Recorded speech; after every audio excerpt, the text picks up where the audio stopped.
Marc Bidan, bonjour. Bonjour. Vous êtes professeur en management des technologies de l'information et vous êtes en poste à Polytech Nantes, Université de Nantes. Alors nous allons parler de Facebook. Comment va cet adolescent aujourd'hui ? Eh bien cet adolescent de 15 ans, puisque Facebook est né en 2004, va très bien d'un point de vue financier. Il y a beaucoup d'argent, il y a encore des bénéfices et un chiffre d'affaires confortable. Va très bien en termes de réputation, au sens quantitatif du terme. C'est 2,4, 2,5 milliards d'utilisateurs mensuels et c'est 1,34 milliard d'utilisateurs quotidiens, ce qui est considérable. Ça, c'est la face plutôt positive de Facebook. Et la face négative, évidemment, c'est les problèmes qui sont relativement importants. La gouvernance, c'est-à-dire l'avenir de Mark Zuckerberg à la tête de Facebook, premièrement. Et deuxièmement, la perte de crédibilité du réseau, parce qu'elle est confrontée, cette crédibilité, à un usage de plus en plus controversé, on va dire, haineux, donc à l'extrême, ou alors trop politiquement correct. Ce qui fait que, en termes de données, la qualité des données baisse et donc la revente de ces données baisse et à terme, le business model de Facebook est fragilisé. Alors justement, expliquez-nous en quoi est-ce que vous estimez que le cœur du réacteur est vraiment touché ?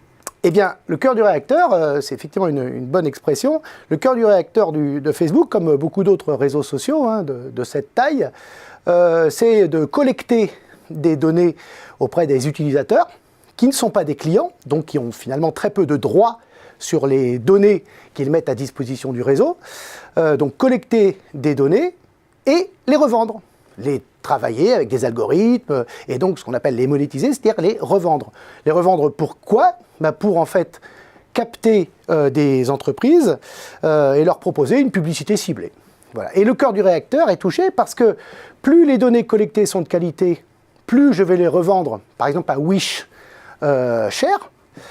Et moins elles sont de qualité, moins elles sont sincères, moins elles sont intègres, moins je vais pouvoir les revendre cher. Et donc l'écart, il est radical. C'est les analystes qui disent qu'à terme, le business model financier de Facebook est fragilisé. Et effectivement, cet été, là, il y a eu des pertes massives de l'action Facebook suite à des publications de résultats, en croissance, certes, mais avec une croissance moindre que prévu. Alors comment est-ce que vous voyez l'avenir, les 15 prochaines années pour Facebook ? Quel jeune adulte il sera à 30 ans ?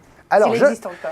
Oui, voilà. Premièrement, est-ce que Facebook existera encore dans 30 ans ? Tout simplement, est-ce que l'Internet, tel qu'on le connaît, existera encore dans 15 ans, c'est-à-dire quand eux auront 30 ans. Twitter n'a que 2 ans de plus. Qu'est-ce qui se passera dans 15 ans, c'est-à-dire quand ces adolescents seront devenus adultes ? Eh bien, fondamentalement, on n'en sait rien. Ça va beaucoup trop vite. Moi, je pense fondamentalement que l'Internet, dans 15 ans, sera un Internet qui n'aura rien à voir avec le réseau actuel, bien sûr que oui. Il y aura certainement plus d'anonymat, certainement plus de non-traçabilité. C'est-à-dire que, par exemple, on peut imaginer qu'on va vers un modèle fermé, payant et traçable, alors qu'aujourd'hui, il est ouvert, gratuit et anonyme. Donc ce Facebook-là, il devra avoir changé son business model, on en parlait tout à l'heure, que l'usager qui était le produit devienne un client, lui vendre quelque chose, lui vendre des abonnements, lui vendre de la musique, lui vendre du contenu. Et donc dans ce cas-là, avoir sa carte bancaire, avoir des revenus qui ne viendraient pas exclusivement de la publicité ciblée qu'on vend à nos entreprises clientes. Donc ce Facebook-là peut exister dans 15 ans, à condition de se réinventer, à condition que Mark Zuckerberg accepte les questions qu'on lui a posées lors de son audition sur le business model même, pas que sur les problématiques de sécurité, pas que sur les problématiques dues au scandale Cambridge Analytica.